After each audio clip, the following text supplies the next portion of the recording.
منح مجلس أمناء منظمة السلام العالمي بأمريكا الفنان السعودي حسن عسيري وسام سفير النوايا الحسنة للسلام بأمريكا، ليكون بذلك أول فنان سعودي وعربي ينال اللقب. جاء ذلك الاختيار لتعزيز أهداف المنظمة في نشر السلام والاستثمار شعبية الفنانين والشخصيات البارزة في تعزيز نشر مفاهيم السلام بين الشعوب.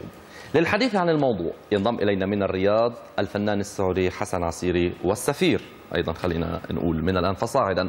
صباح الخير وأهلا وسهلا فيك أستاذ حسن في صباح العربية. بداية، هل كنت تتوقع هذا اللقب؟ صباح النور. بصراحة لا، بالتأكيد لا، لأنه هذه الأشياء بيحصل ترشيحها يمكن من غير ترتيب مسبق مع الشخص على ما يبدو، لكن لا والله ما راح أقول إني كنت متوقع، الحقيقة لا. طب حسن، هل عرفت منهم، هل سألتهم كيف تم الاختيار؟ مين كان مرشح مثلا معك؟ كيف طبعاً تم اختيار من قبلك؟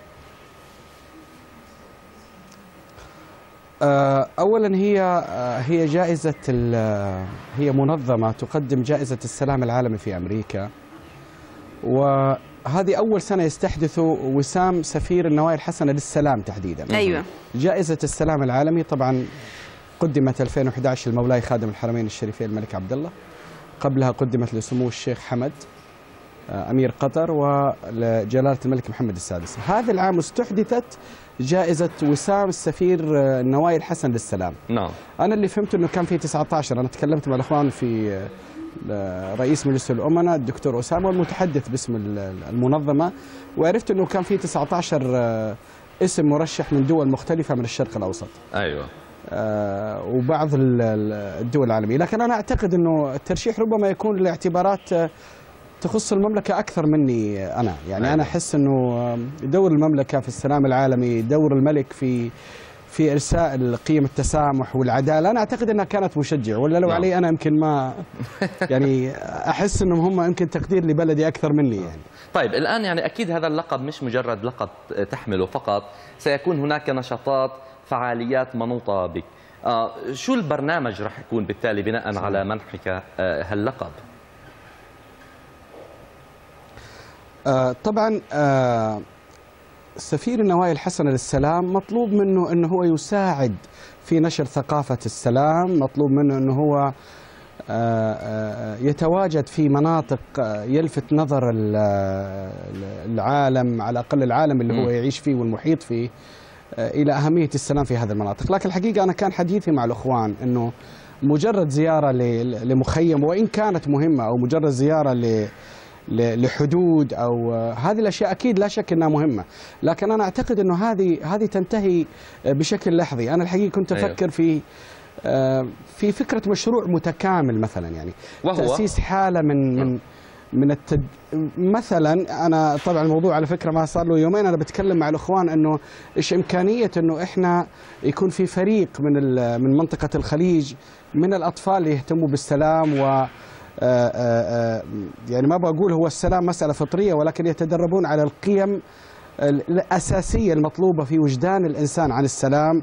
وهذا الفريق يعني ينقل فكرته كمشروع عن السلام إلى الأطفال اللي هم موجودين في أماكن الحروب وأماكن المعاناة.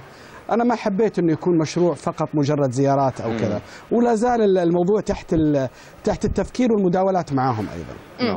طب حسن، هل تفكر أنه تركز في أعمالك المقبلة مثلا على فكرة اللي هي نبذ العنف عن السلام، أنه تكون يعني هذه موضوعك القادم؟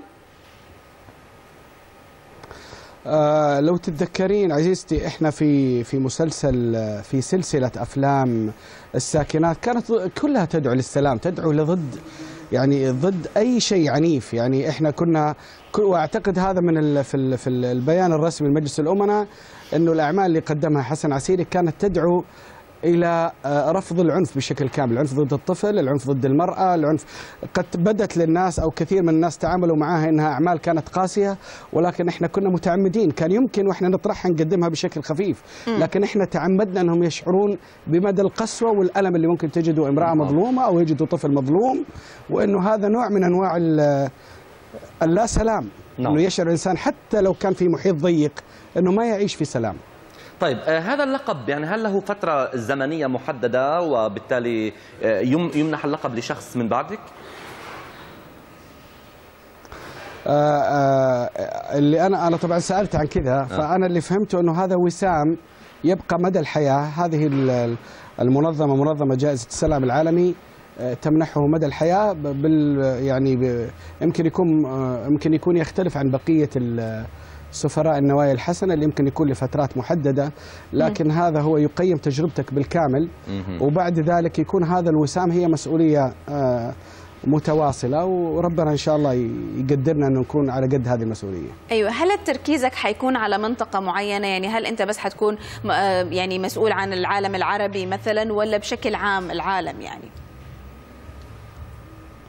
لا، الحقيقة هو عن منطقة الشرق الأوسط وتركيا أيضا. ونحن زي ما قلت لك الآن في مجال الترتيبات إيش اللي ممكن نعمله كخطوة قادمة يعني. طيب معنا من نص دقيقة هيك نستغلها. قديش بهذه النشاطات بتحاولوا أو هم بيحاولوا قدر الإمكان النأي بكم عن مشاكل سياسية جدلية؟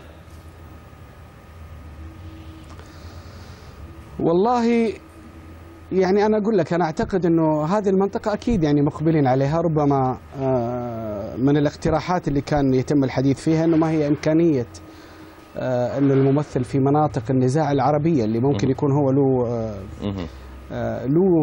له ناس مؤمنين بأفكاره، أنه ممكن يتدخل في تفاوض، يتدخل في نقاش، يتدخل في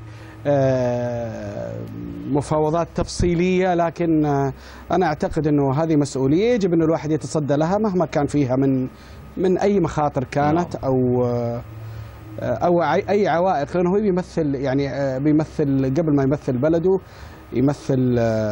يمثل نفسه. أيوة، طب نحن بنتمنى لك التوفيق في مهمتك الجديدة. كان معنا من الرياض الفنان والسفير السعودي حسن عسيري، شكرا لك.